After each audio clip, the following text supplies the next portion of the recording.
Pero, Paul! Oh! Yeah! Woohoo!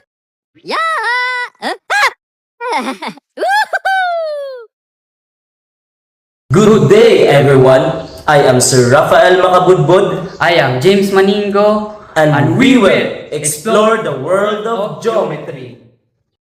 Mr. Maningo, what have you learned in geometry, especially about parallel lines? Sir, parallel lines are lines that never meet and stay the same distance apart.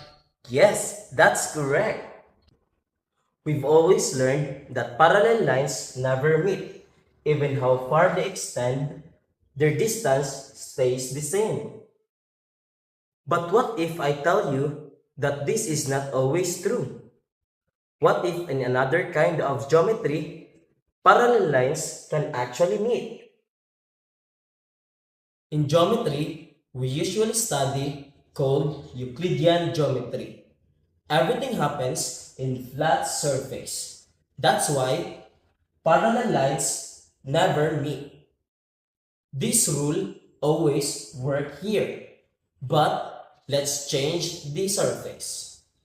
This is a ball, an example of a sphere. When we study geometry on this kind of surface, we enter what is called spherical geometry. In spherical geometry, the surface is curved, and because of that, the rule begins to change. Example of a sphere is the Earth. Look at the lines of the longitude. At the equator, they appear parallel. They are evenly spaced and do not intersect.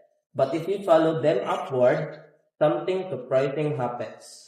They begin to get closer and closer until they finally meet at the North Pole. So in spherical geometry, lines that seem parallel at one point can actually meet. For example, airplanes follow curved paths, called great circles, to travel the shortest distance between two places on the Earth. So when you think about parallel lines, remember, they might just meet somewhere in the sphere. I just had to let you know you're